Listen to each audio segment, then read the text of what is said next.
Tu évoques l'écologie, dont je sais que c'est un de tes grands champs d'activité.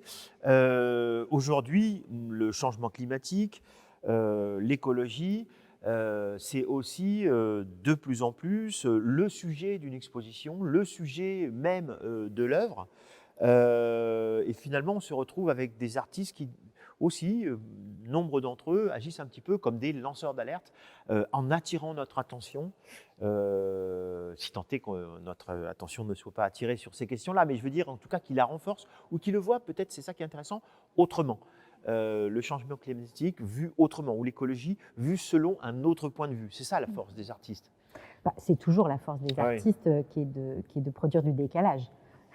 Donc de revisiter, de réinterroger, de re-regarder le monde. Alors, c'est pas totalement nouveau, même si c'était quand même très marginal et confidentiel. Un certain nombre d'historiens de l'art ont récemment travaillé sur l'émergence depuis les années 60-70 de ce qu'on appelle l'art écologique. C'est le cas de Bénédicte Ramade ou d'autres.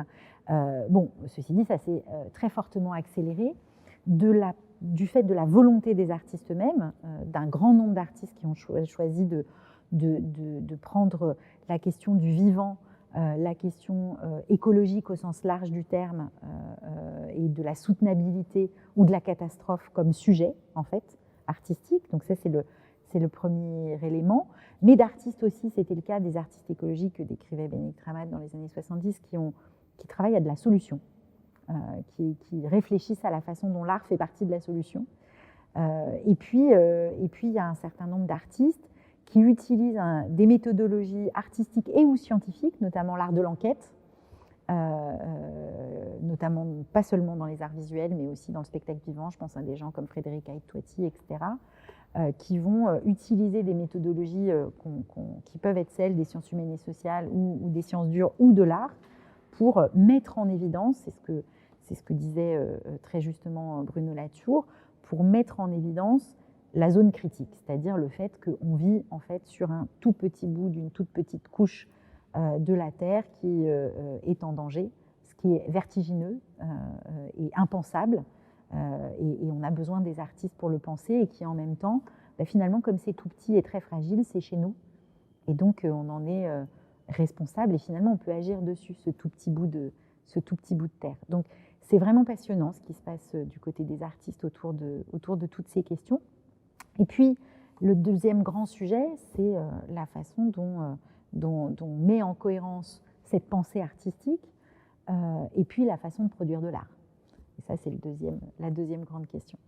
Oui, c'est-à-dire, on peut dire aussi le coût environnemental des expositions. Et puis une chose, c'est toi qui as attiré mon attention aussi sur les normes de plus en plus drastiques en termes de conservation d'un côté, et en même temps on fait attention à l'empreinte carbone. Donc il y a des moments où ça semble un tout petit peu antinomique, ces engagements par exemple de conservation à l'extrême, et des engagements de réduire l'empreinte carbone. Il y a des moments où on arrive à quasiment des impasses, quoi. Ah ben c'est ça c'est l'injonction contradictoire. Tu vois, c'est une belle injonction contradictoire Ah ouais. du secteur culturel.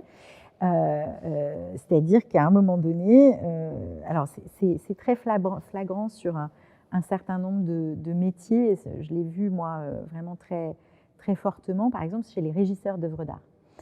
Quand j'ai commencé à travailler sur ces sujets de façon très pratique, au Musée d'Art moderne à l'époque, il y avait une réticence, pour le moins, très très forte du côté de ce qu'on appelle la régie des œuvres, de la conservation et de la régie des œuvres. Pourquoi ? Parce que la quasi-totalité des dispositifs qui visent à réduire les empreintes écologiques liées à la conservation, potentiellement sont une prise de risque pour la conservation. Et quand je dis ça, je ne parle pas que de bilan carbone. C'est d'ailleurs un des vrais sujets des équipements culturels, c'est de passer d'un stade où on ne pense que bilan carbone à un stade où on pense en fait la réalité des 9 limites planétaires, il y en a 9, y compris la biodiversité, y compris la question des plastiques. Et donc la particularité, c'est que tout ce qui relève de la prise en compte de ces limites-là, ça va potentiellement à l'encontre de la conservation. C'est-à-dire que ça nécessite de dire on est moins exigeant sur la température, sur l'hygrométrie, on fait des emballages moins plastiques, c'est moins sécurisé, c'est moins important, on a des caisses réutilisables, on va tamponner les œuvres à l'intérieur de caisses, c'est-à-dire en avoir plusieurs, etc., etc. Et puis petit à petit, ces régisseurs d'œuvres, je les ai vus en 5 ans, c'est allé très très vite, devenir les premiers défenseurs de la question écologique dans les musées. Et ça, c'est assez joli à voir, c'est-à-dire qu'on voit qu'il y a des basculements qui sont en train de s'opérer, et c'est un secteur qui, très rapidement, est en train de se dire, en fait, c'est plus possible. C'est-à-dire qu'on ne peut pas à la fois avoir un discours qui est celui de la conservation et ne pas penser à la question de la conservation des ressources naturelles, finalement, et de notre planète. Il y a un moment, il y a un hiatus qu'il faut qu'on arrive à résoudre.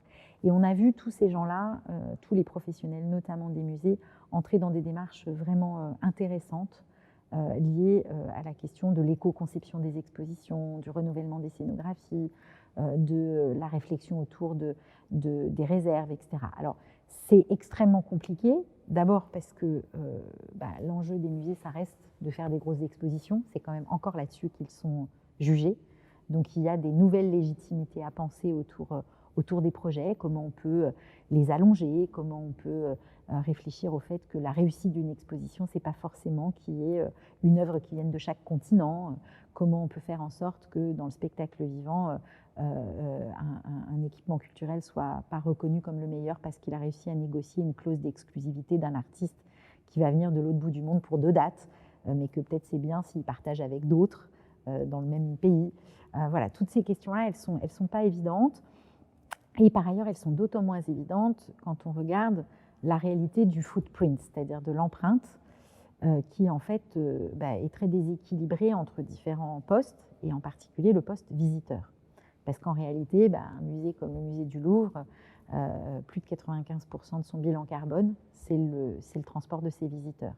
Alors à partir de là, qu'est-ce que ça veut dire? Est-ce qu'on fait rien sur tout le reste, ou est-ce qu'on se dit, bon, on va commencer par travailler sur le reste, puis les visiteurs, on laisse ce sujet de côté? Ou est-ce qu'au bout d'un moment, on s'empare aussi de la question visiteur? C'est ce que vient de faire la présidente du Louvre, d'ailleurs, en disant on va diminuer le nombre de visiteurs possibles par an.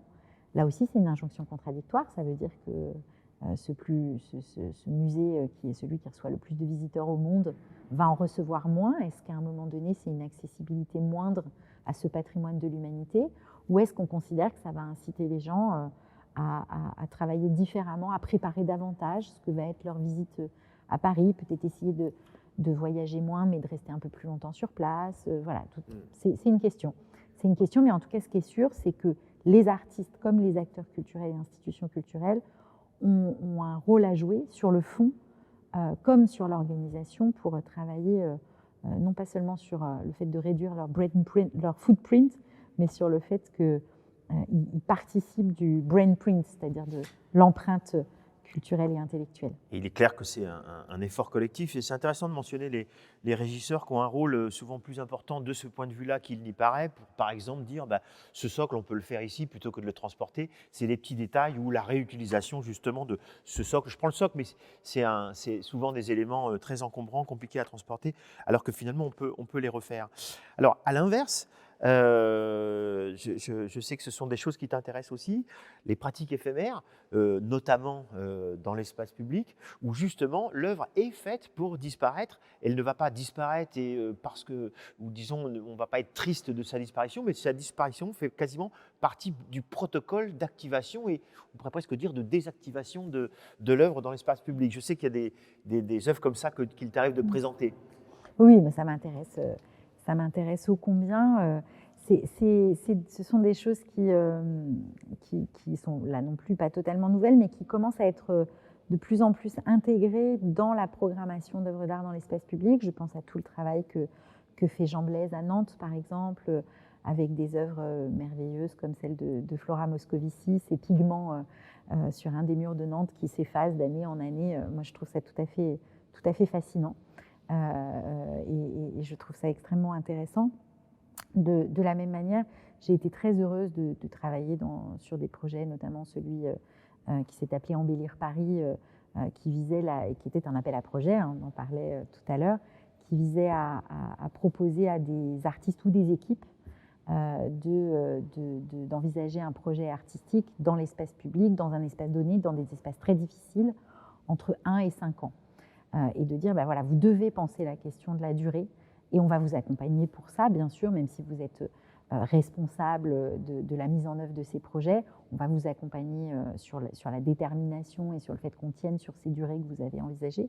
Et ça a donné des projets assez forts. Je pense notamment au projet de Randa Maroufi à Barbès qui s'appelle Les Intruses, où elle a d'abord fait un film, c'est-à-dire qu'elle a proposé, je dis proposé volontairement, aux hommes qui sont ultra majoritaires dans ce quartier, quel que soit l'âge, les endroits, que ce soit les vendeurs de cigarettes, les jeunes devant les cafés ou les personnes âgées qui jouent aux dames dans le square du quartier. Elle leur a proposé de bien vouloir s'effacer le temps d'un tournage. Et elle les a remplacés par des figurantes femmes jouant leur rôle. Et bon, d'abord, ils l'ont accepté, ce qui est assez, voilà, ce qui montre la force de persuasion qui peut être celle d'une jeune artiste. Et puis de ce film, elle a extrait 42 images qu'elle a disposées dans l'espace public grâce au soutien de l'Institut des cultures d'islam et de la Fondation Emmerich. Et on était parti pour 8-12 mois d'exposition de ces œuvres dans le quartier. C'est resté 2 ans et demi, ça n'a pas été touché. Donc parfois, il y a du sens. Et ce sens-là, il n'est parfois possible que parce qu'on pense différemment le temps.